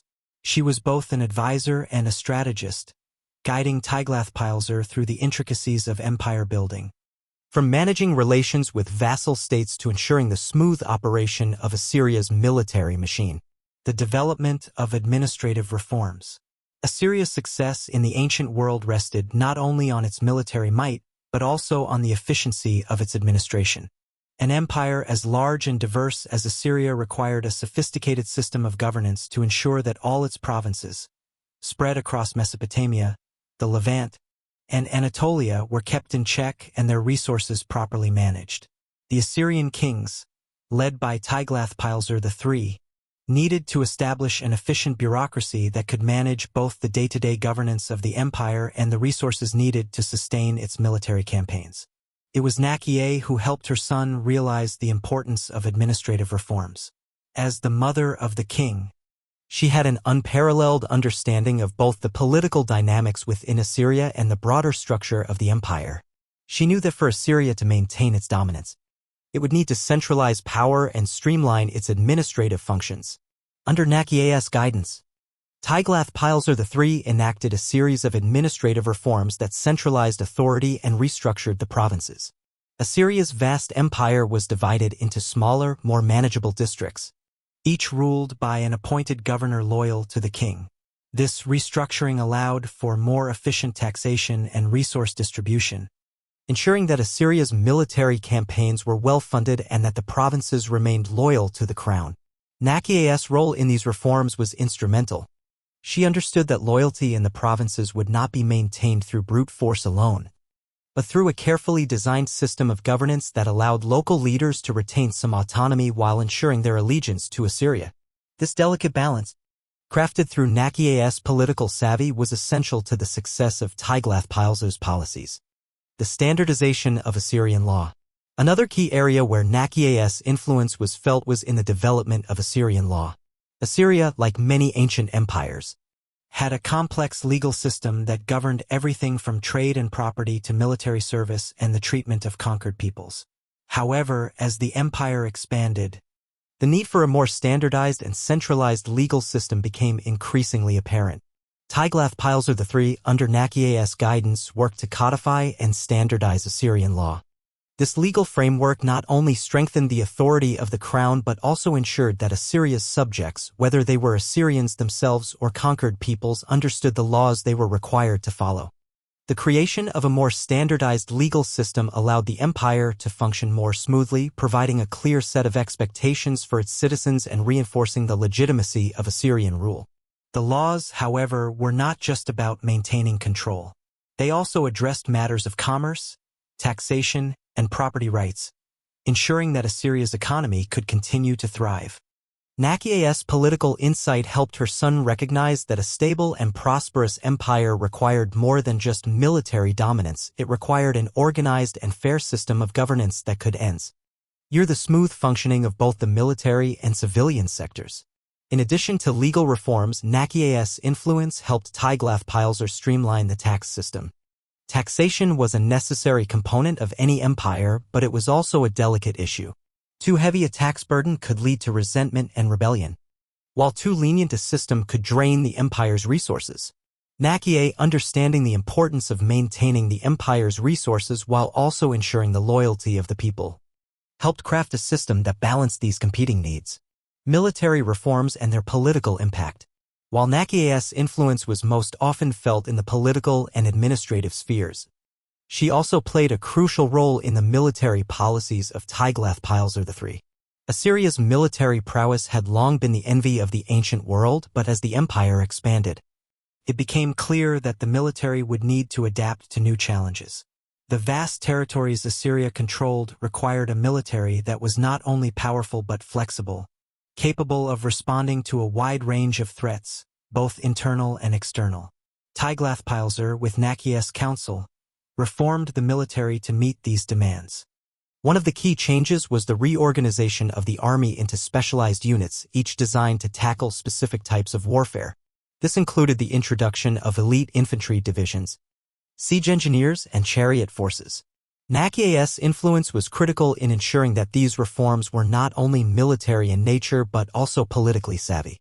She knew that the loyalty of the military commanders and soldiers was essential to the stability of the empire, and she worked to ensure that Tiglath-Pileser's reforms were implemented in a way that garnered support from key military leaders. The reorganization of the military, while focused on enhancing Assyria's power, also had significant political ramifications. By centralizing military command and ensuring that the military was loyal to the king, Tiglath-Pileser strengthened his position at the head of the empire. The reforms reduced the influence of powerful generals who might have previously used their armies to challenge the king's authority. This centralized military system allowed Tiglath-Pileser to exercise greater control over his empire, with Naqi'a's strategic guidance ensuring that these military changes were politically beneficial as well. Naqi'a's role in foreign relations. While much of Naqi'a's influence was felt within Assyria, she also played an important role in shaping the empire's foreign policies. As the Queen Mother, she understood that Assyria's power did not lie solely within its borders. The empire's strength was defined by its relationships with neighboring kingdoms. Assyria's enemies were formidable, and Tiglath-Pileser knew that maintaining peace with certain states while preparing for war with others would require careful diplomacy. Naqi'a's role in diplomacy was a vital one. She maintained strong ties with key foreign rulers and negotiated alliances that ensured Assyria's security and prosperity. Naqi'a's diplomatic efforts also helped maintain the empire's power over its vassal states, ensuring that they remained loyal and that Assyria's dominance in the region was unchallenged. Through diplomatic marriages and strategic alliances, Naqi'a was able to prevent potential conflicts and ensure that Assyria's neighbors were either too weak or too fearful to challenge Assyrian power. This political acumen helped Tiglath-Pileser focus his energies on military conquests rather than on defending the empire from external threats. Naqi'a's enduring legacy. By the time Tiglath-Pileser III secured his position as one of the most powerful rulers in the ancient world, much of his success could be traced back to the policies that Naqi'a had helped craft. Her influence over the administrative, military, and diplomatic aspects of Assyrian life was essential to the empire's stability and expansion. While history often celebrates the conquerors and kings, the unseen architects behind their reigns, those like Naqi'a, are often forgotten. Yet, her legacy lived on through the policies she helped establish, the alliances she brokered, and the empire her son would rule for decades to come. Her contributions to Assyrian governance, military reforms, and diplomacy were indispensable, and Tiglath-Pileser's reign would not have been as successful without her guiding hand. Naqi'a's ability to navigate the complex world of Assyrian politics, combined with her influence over her son, made her one of the most important figures in Assyrian history. In the ancient world, where power was often measured by the size of an empire's military and the wealth it accumulated. Diplomacy was just as important as conquest. Empires did not rise and fall solely by their ability to win battles. They also thrived by securing key alliances, managing rivalries, and ensuring that their neighbors remained compliant, or at the very least, neutral. While the military genius of Tiglath-Pileser III is often celebrated, it was his mother, Naqi'a, whose diplomatic acumen helped solidify Assyria's dominance across the ancient Near East. Naqi'a's role in Assyrian diplomacy was both formal and informal, as she utilized her royal status and relationships with foreign rulers to secure Assyria's position in a world rife with political complexity. As the queen mother and the most trusted advisor to her son, Naqi'a was the unsung diplomat who helped navigate the intricate web of alliances, marriages, and treaties that kept Assyria at the center of the geopolitical stage. The art of alliance building. Naqi'a's primary tool in diplomacy was the ability to form and maintain alliances with key powers in the region. She understood that Assyria, surrounded by rival kingdoms, could not afford to fight all its neighbors simultaneously. Instead, a policy of selective alliances and strategic marriages was essential to securing Assyria's dominance. One of the most powerful weapons in Naqi'a's diplomatic arsenal was her ability to broker marriages between Assyrian royalty and the families of neighboring states. Royal marriages in the ancient world were not just personal unions, they were critical political alliances. Through these marriages, Assyria could ensure the loyalty of foreign rulers and often secure military support or at least guarantee peace on its borders. These carefully arranged unions also provided Assyria with leverage in negotiations, allowing it to gain advantages over rival states without the need for bloodshed. Naqi'a was keenly aware of the importance of these marriages and worked tirelessly to ensure that her son's political agenda was advanced through such unions. As a mother, she saw the potential for strengthening Assyria's position through the marriages of her children. As a diplomat, she knew how to leverage those marriages to secure Assyria's interests. One of Naqi'a's most significant diplomatic achievements was securing a marriage alliance with the powerful kingdom of Urartu, a state that had long been a rival of Assyria. By marrying one of her daughters to the king of Urartu, Naqi'a was able to ensure that Assyria's northern frontier was secured, at least temporarily. This marriage not only provided Assyria with a foothold in the region, but also served as a signal to other neighboring kingdoms that Assyria was a force to be reckoned with. The diplomatic marriage helped calm tensions and ensured that Urartu would not pose a threat to Assyrian interests for the time being. Managing Assyria's rivalries. Naqi'a's diplomatic prowess was not just about building alliances. It was also about managing Assyria's many rivals. The ancient Near East was home to numerous powerful kingdoms, each with its own ambitions. Some, like Israel and Aram, were open rivals to Assyria's expansion, while others, like Babylon and Egypt, were more distant but still crucial to the empire's security. Naqi'a played a critical role in ensuring that Assyria's neighbors, even those with conflicting interests, did not unite against the empire. Her diplomatic strategy was based on the understanding that maintaining a balance of power in the region was key to Assyria's success. When tensions flared between neighboring kingdoms, Naqi'a was quick to intervene either through negotiations or by offering economic incentives to prevent an alliance from forming against Assyria. One of her most delicate tasks was managing the relationship between Assyria and Babylon. Though Assyria had conquered Babylon on several occasions, the two kingdoms had a long history of rivalry. And maintaining peace with Babylon was a priority for Naqi'a. She understood that, while military force could win battles, diplomatic negotiations would win the long-term peace. Naqi'a's diplomatic strategy with Babylon was both pragmatic and subtle. She negotiated terms that allowed Assyria to retain control over key territories while offering certain concessions to Babylon. These concessions, often in the form of trade agreements or recognition of Babylonian autonomy in certain matters, helped to prevent open conflict between the two empires. By ensuring that the Babylonians were appeased, Naqi'a allowed her son, Tiglath-Pileser III, to focus on more pressing military matters without the distraction of a war on the southern front. Dealing with the threat of Egypt. Egypt, located to the southwest of Assyria, had long been a powerful force in the ancient world. Though Egypt's military strength had diminished somewhat in the 8th century BCE, it remained a significant player in the region. Naqi'a's diplomatic efforts with Egypt were a delicate balancing act. On one hand, Assyria could not afford to ignore Egypt, a neighbor that could pose a potential threat. On the other hand, Assyria had no immediate interest in engaging in a full-scale war with Egypt. Naqi'a understood the importance of managing this relationship, and through strategic diplomacy, she was able to ensure that Egypt did not become a hostile power. She offered Egypt certain trade advantages and allowed the Egyptian pharaoh to maintain influence over some of the smaller kingdoms in the region, thus ensuring that Egypt had enough interests to prevent them from turning their full attention toward Assyria. At the same time, Naqi'a knew that Assyria's military strength could be used to keep Egypt in check. While she avoided direct confrontation, she ensured that Assyria's military presence in the region was felt. By offering Egypt a combination of peace and limited cooperation, Naqi'a successfully neutralized the threat of a full-scale war, keeping the Assyrian Empire secure on its southern borders. Naqi'a's role in Assyria's international reputation. Beyond her specific diplomatic achievements, Naqi'a's influence extended to shaping Assyria's broader international reputation. She understood that, in the ancient world, reputation was everything. A kingdom standing in the eyes of its neighbors and allies was as important as its military victories. Naqi'a worked tirelessly to maintain Assyria's image as both a powerful and fair ruler in the region. She did this by ensuring that Assyria's military campaigns were not just about domination, but about maintaining peace and stability across the empire.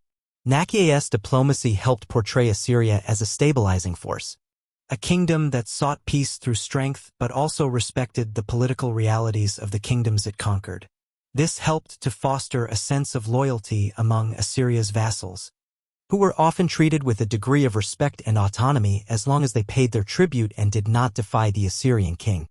Naqi'a's ability to navigate the complexities of Assyria's diplomatic relationships ensured that the empire maintained its dominance while avoiding unnecessary wars. Her diplomatic efforts helped to create a network of alliances, peace treaties, and trade agreements that allowed Assyria to focus its resources on internal governance and military expansion rather than constant conflict. The legacy of Naqi'a's diplomacy. Naqi'a's legacy in Assyrian diplomacy is one that has often been overlooked. While Tiglath-Pileser III is remembered as one of Assyria's greatest military rulers, it is important to recognize that his success was built on a foundation of careful diplomacy, strategic alliances, and well-managed foreign relations, many of which were the result of Naqi'a's influence. Her ability to maintain peace, secure alliances, and manage rivalries ensured that Assyria would remain a dominant power in the ancient world. She was not just the mother of a king, but a skilled diplomat who played an instrumental role in shaping Assyria's place on the global stage. In the annals of Assyrian history, Naqi'a's contribution to the empire's success cannot be overstated. Her role in diplomacy helped to secure Assyria's borders, maintain peace with rival kingdoms, and enhance the empire's international standing. Tiglath-Pileser III's military conquests may have expanded Assyria's borders, but it was Naqi'a's diplomacy that ensured those borders remained secure and that Assyria's influence continued to grow. The path to power, while rewarding, is seldom a smooth one, and even the most formidable empires face internal challenges that threaten to unravel their carefully constructed dominance. Assyria, under the reign of Tiglath-Pileser III, had established itself as the undisputed military power of the ancient Near East. Yet beneath its impressive veneer, it was still vulnerable to political and military turmoil. The empire's vast territorial expanse and the delicate balance of power between the king, the military, the nobility, and the provinces made internal unity a constant struggle. While Naqi'a had secured her son's ascension to the throne and supported him through numerous early challenges, the internal strife within Assyria's court and the factions vying for influence were not easily quelled. Even as Tiglath-Pileser expanded Assyria's borders, he had to deal with challenges that came not from external threats but from within the empire itself. These rivalries, which were often masked by outward displays of loyalty, threatened the stability of the empire. Naqi'a, ever the astute strategist, would once again find herself at the center of these political machinations, using her considerable political acumen to protect her son's reign. Factions within the court. Assyria, like any empire, was a kingdom of competing factions. The Assyrian royal court, though ostensibly unified under the king, was rife with ambitions, rivalries, and power struggles. The nobility, military leaders, and provincial governors often sought to increase their own power and influence, and their loyalty to the king was often tested by their personal interests and the shifting tides of political favor. Tiglath-Pileser III's military victories had earned him respect across Assyria, but the loyalty of his court was still fragile. Military commanders, many of whom had led campaigns for previous kings, often found themselves in positions where they had the power to challenge the king's authority. In some cases, these commanders had their own ambitions for the throne, and their influence within the empire made them formidable foes. Tiglath-Pileser's rise to power had been carefully orchestrated, but it did not go unnoticed by those who sought to capitalize on any perceived weakness in his rule. Naqi'a, as the queen mother and the most trusted advisor to the king, understood the dynamics of the court better than anyone. She was deeply aware of the shifting allegiances and the power plays that were constantly at work within the Assyrian elite. She had seen firsthand how easily the nobility could turn on a king if they felt their interests were threatened.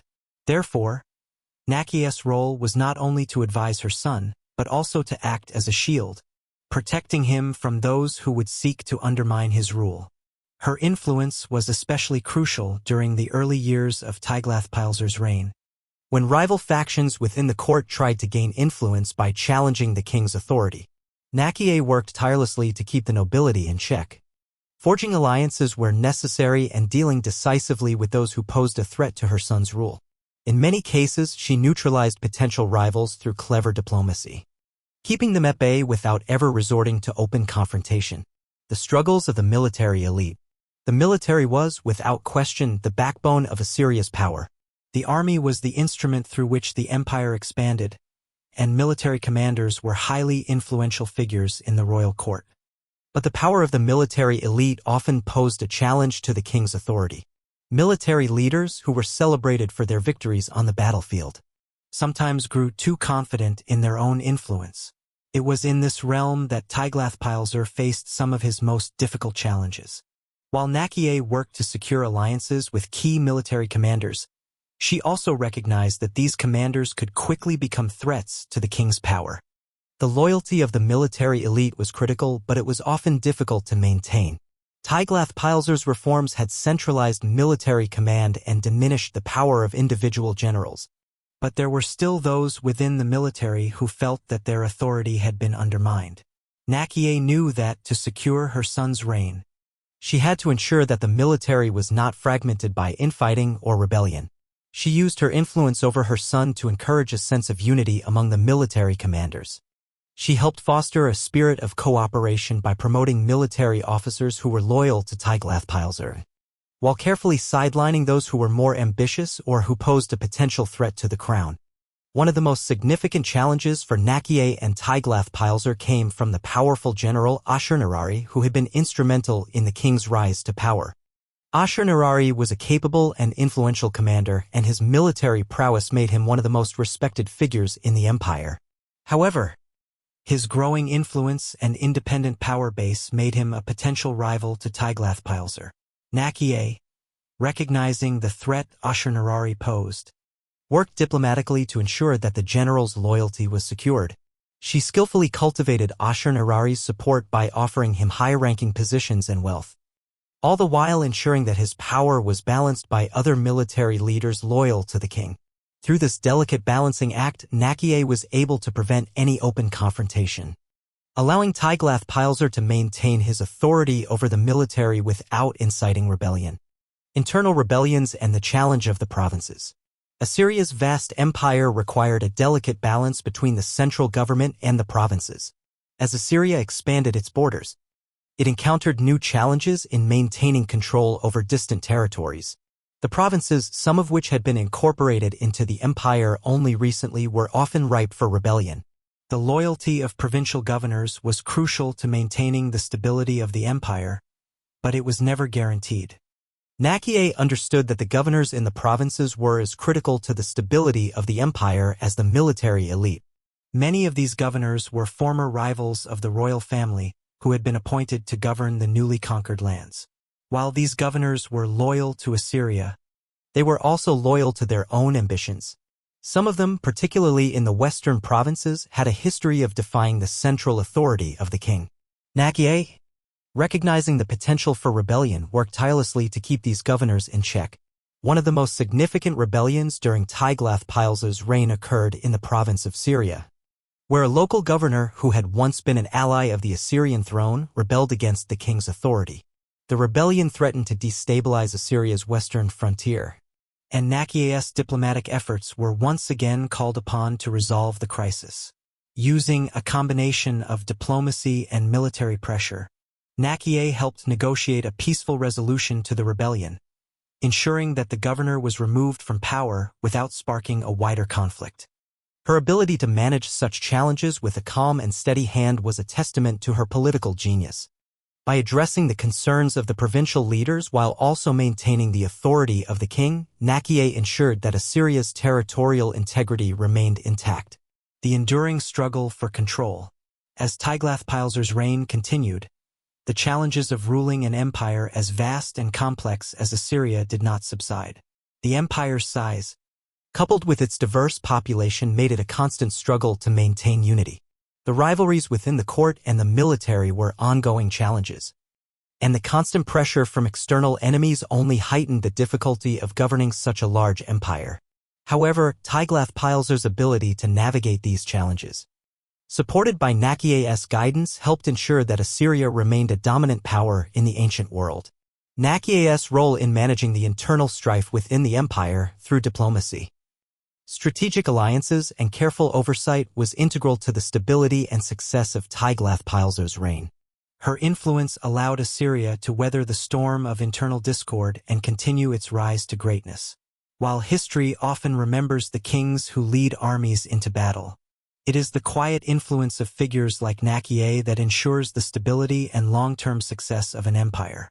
Through her mastery of court politics, her ability to maintain the loyalty of military leaders, and her role in managing the empire's vast provinces, Naqi'a's legacy as a political strategist and advisor is as significant as any of Tiglath-Pileser's military victories.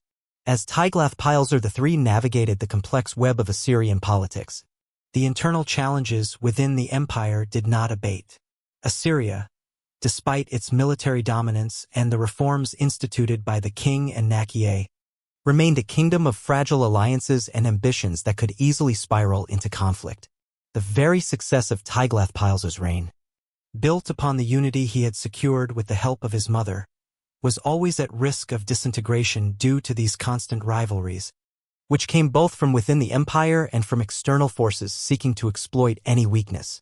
Naqi'a's efforts were not just about maintaining power but about stabilizing an empire that, while powerful, was internally divided by competing interests. The nobility, the military, the provincial governors, and even the local leaders of conquered territories had different visions for the empire's future, and it was Naqi'a's astute diplomacy that kept them from spiraling into open rebellion. She knew that Tiglath-Pileser could conquer lands, but the heart of the empire was within its walls, in the loyalty of its people. The role of the military elite in internal struggles. The military commanders, once the pillars of Tiglath-Pileser's success, now posed one of the greatest challenges to his rule. These men were powerful in their own right, often commanding vast territories and armies, and had established themselves as key figures in Assyria's military conquests.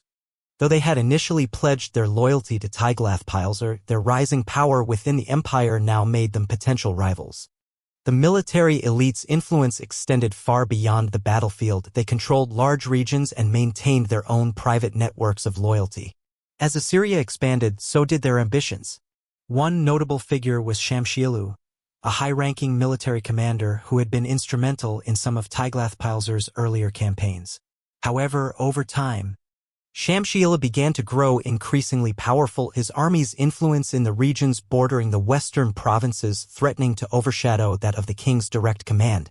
Naqi'a, ever vigilant, noticed the subtle signs of growing discontent and ambition among these commanders. They had become too powerful for their own good, and Naqi'a feared that their increasing influence could destabilize the very core of Tiglath-Pileser's rule. She worked tirelessly to keep Shamshilu and others like him in check, using a mixture of diplomacy, patronage, and strategic assignments to ensure their loyalty, rather than allow them to consolidate power in one region.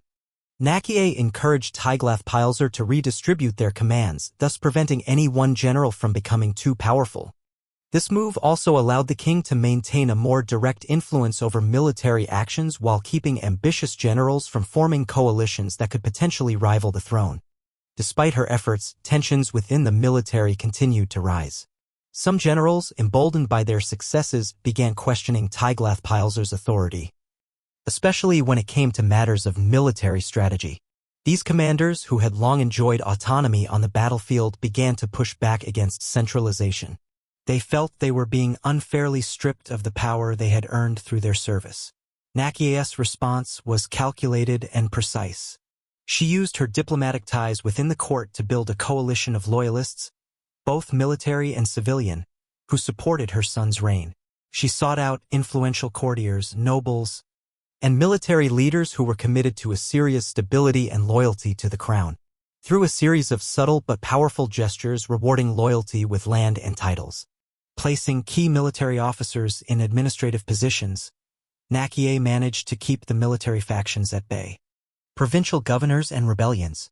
While the military elite posed a threat to the king's power, the provincial governors, who held sway over the far-flung corners of the Assyrian Empire, also represented a significant challenge. Assyria's empire, vast and sprawling, was governed through a system of appointed officials who, though loyal to the king, often held their territories as their personal domains. These provincial governors controlled not only the land but also the resources, military forces, and economic activities within their regions. While many of these governors were fiercely loyal to Assyria and Tiglath-Pileser, some harbored their own ambitions. Governors who had spent years managing their provinces began to see themselves as rulers in their own right. Their control over local forces, their autonomy in making decisions for their regions, and their power to levy taxes meant that they had the ability to challenge the king if they ever saw an opportunity. One of the most significant challenges came from the western provinces, where the governor of Haran, a key administrative city on the borders of Mesopotamia, began to show signs of discontent. This governor, a figure of great power in the region, began to defy the central authority of Assyria, hoarding resources and collecting taxes for his own use. His actions were subtle at first, but as Naqi'a saw the mounting tensions, she realized that the seeds of rebellion were being sown in the heart of Assyria's western frontier. Naqi'a, ever perceptive, acted quickly. She advised Tiglath-Pileser to send a diplomatic envoy to Haran under the guise of a ceremonial visit.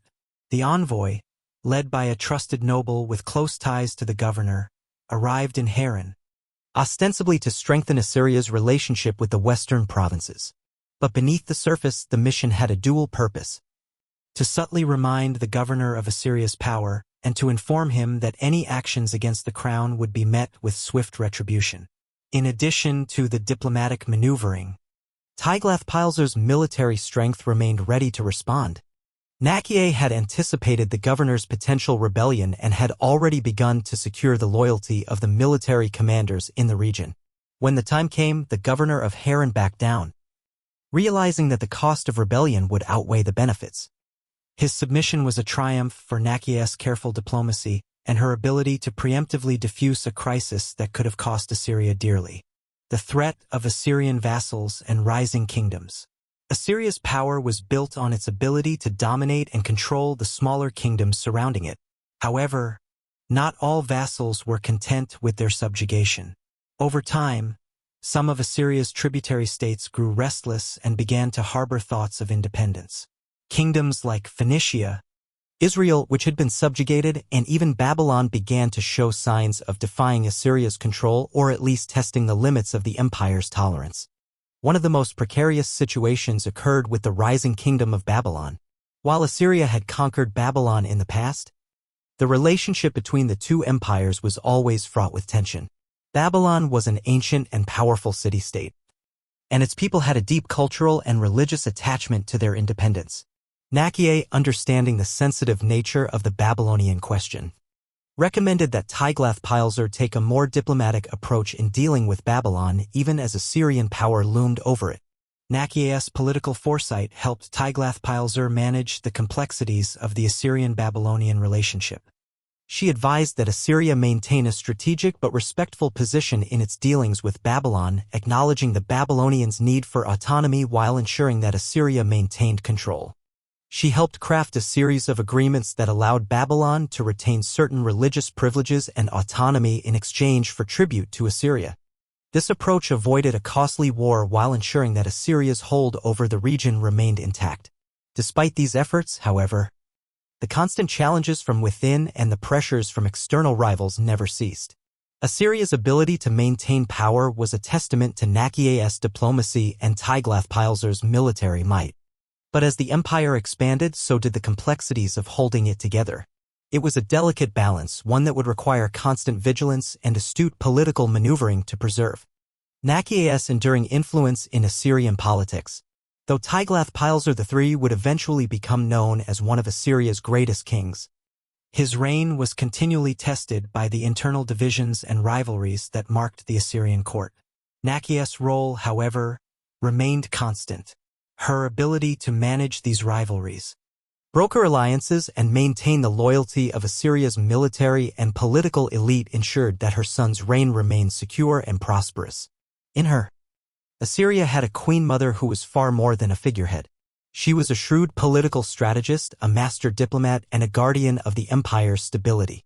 While her influence was not always overtly recognized in the historical records, Naqi'a's efforts were indispensable to the continued power of Assyria. She not only shaped her son's reign but also ensured that the empire itself would survive the many threats that arose both from within and without.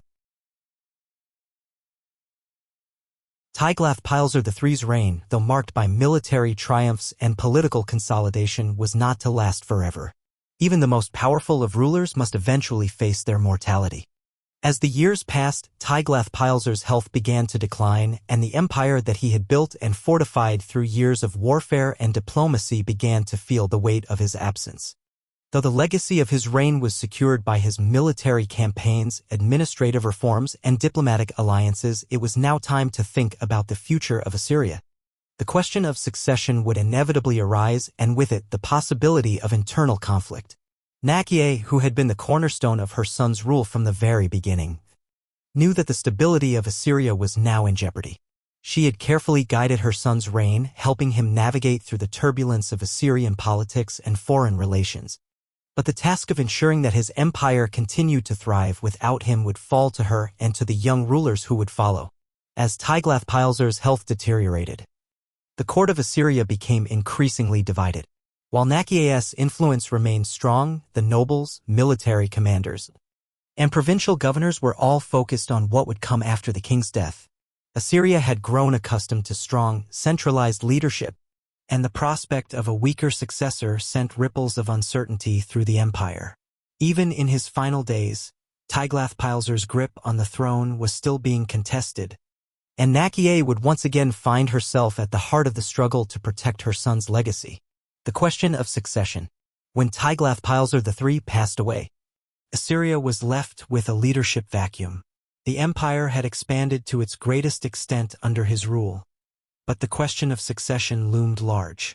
Tiglath-Pileser's own heirs were young, and it was unclear whether any of them had the experience or strength to fill his shoes. In the absence of a strong, proven leader, factions within the court began to maneuver for influence, seeking to place their own candidates on the throne. Naqi'a, ever the astute political strategist, understood the danger of this uncertainty. She knew that the survival of the empire depended on a smooth transition of power, and that without the right successor, the empire could fracture under the weight of internal rivalries and external threats.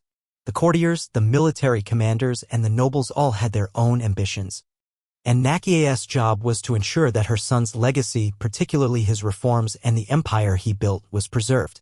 Though Tiglath-Pileser had several sons, the most prominent candidate to succeed him was Shalmaneser V, his eldest son. However, Shalmaneser was not universally loved by all the factions in the court. While he had been groomed for leadership, he lacked the experience and political acumen of his father. Many of the military commanders who had fought under Tiglath-Pileser viewed him as inexperienced and questioned his ability to maintain Assyria's dominance in the region. It was at this moment of uncertainty that Naqi'a stepped forward once again. She knew that in order to secure the succession for Shalmaneser, she would need to rally the support of the key factions within the empire. Her diplomatic skills and long-standing relationships with Assyria's military elite were more important than ever. She worked tirelessly behind the scenes, meeting with generals, nobles, and provincial governors to ensure that Shalmaneser's ascension would be uncontested. Naqi'a's influence was paramount in ensuring that Shalmaneser was formally recognized as Tiglath-Pileser's successor. Her efforts were not just about securing a throne, but about maintaining the unity of Assyria itself. Her work behind the scenes involved not just political maneuvering, but also navigating the cultural and military expectations of the Assyrian people. She knew that the image of a unified royal family would be crucial in preventing any internal uprisings. A smooth transition, but at a cost. Despite Naqi'a's best efforts, the transition of power was not without its challenges. Shalmaneser V ascended to the throne, but his reign began under a cloud of suspicion. There were murmurs in the court about his ability to lead, and rival factions continued to challenge his authority. Though Naqi'a was successful in preventing a civil war, her son's reign was never truly secure. Naqi'a's political influence, while still strong, was now being gradually overshadowed by Shalmaneser's own decisions. The young king, though well-meaning, struggled to live up to the legacy of his father. His reign, which began with great promise, would be marked by difficulty as he faced the immense pressures of ruling an empire as vast and complex as Assyria. Despite these challenges, Naqi'a remained a powerful figure in Assyria's political landscape. Her role as an advisor and her years of experience in courtly matters ensured that she continued to hold significant sway over the decisions made in the royal court. She did not abandon her son. Instead, she worked behind the scenes to guide him, offering counsel when necessary and protecting him from those who would seek to take advantage of his inexperience. However, the political landscape was shifting. Shalmaneser's reign, though not yet defined, was in constant flux, and the empire's stability was threatened not just by internal dissent, but by the rising external challenges that had been a hallmark of Tiglath-Pileser's reign. As Assyria's borders stretched further, there were always enemies on the horizon, kingdoms waiting for any sign of weakness to exploit. The decline of Naqi'a's influence. As Shalmaneser's reign progressed, the influence of Naqi'a began to wane. Though she had been a powerful figure during her son's reign, Assyria was moving into a new phase, one that would eventually see the rise of new leaders and new political forces. Her political influence, once so essential in maintaining the empire's unity, was gradually being replaced by the growing authority of Shalmaneser and the military elite. The world was changing, and Assyria, like all empires, was on the verge of new challenges that would require a different type of leadership. Naqi'a, who had long been the silent force behind her son's rule, began to fade into the background. The empire she had helped build and the political alliances she had forged would soon be tested by the realities of her son's leadership. Shalmaneser's reign would eventually give way to the tumultuous period that followed, with Assyria facing external invasions and internal revolts. Yet, the work that Naqi'a had done to secure her son's succession, and the legacy of her diplomacy, would remain etched in the history of the empire. Naqi'a's final years and legacy. As Naqi'a aged, she withdrew somewhat from the public eye. Her role in the Assyrian court diminished by the increasing prominence of the younger generations of leadership. However, her influence remained a vital part of Assyrian history. She was remembered not just as the mother of Tiglath-Pileser III, but as a key figure in shaping the empire's greatest successes. Her legacy, however, was not confined to her political achievements alone. Naqi'a had been a mother who had dedicated her life to securing her son's future, not just on the battlefield but in the complex world of Assyrian politics. Through her diplomatic genius, her political maneuvers, and her steady hand in times of crisis, Naqi'a helped cement the Assyrian Empire's place as one of the most powerful and influential empires in the ancient world. Though her son, Tiglath-Pileser III, would be remembered as one of Assyria's greatest kings, it was Naqi'a who had shaped his destiny. The legacy of her reign, the alliances she brokered, and the empire she helped sustain would be felt long after her death. In the court of Assyria, the Queen Mother's name was spoken with reverence, as she had been the one who, more than anyone else, helped shape the course of Assyria's future. The final years of Naqi'a's life were marked not by the political intrigue and strategic machinations that had once defined her role in Assyrian affairs, but by a quiet reflection on her legacy. She had seen Assyria rise to its greatest heights under the rule of her son, Tiglath-Pileser III, and had been the unyielding force behind the throne, guiding him through the complexities of court politics, military conquests, and foreign diplomacy. Her influence, though often subtle and behind the scenes, had helped forge the path that led Assyria into its golden age. Naqi'a's death, though inevitable, was a moment of transition for Assyria. While Tiglath-Pileser III's empire remained intact, the absence of the Queen Mother left a void in the court. Her political acumen, her unwavering loyalty, and her wisdom had been the glue that held Assyria's leadership together during the turbulent years of conquest, reform, and political realignment. With her passing, Assyria faced the difficult task of continuing her legacy while her son's reign moved forward, marked by his own leadership and new challenges. Though Naqi'a's role in Assyrian history would not be fully recognized in the annals of time, where kings like Tiglath-Pileser III often overshadowed the influence of their mothers, her impact on the empire could not be denied.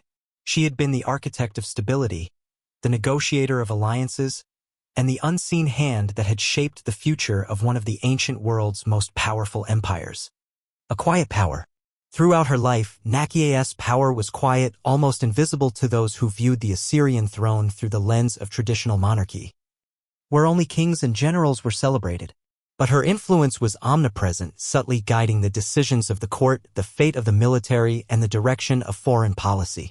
She had been the woman who secured the empire's future through calculated alliances and political maneuvering, and while her actions were not always visible to the public eye, they were felt deeply within the empire's walls.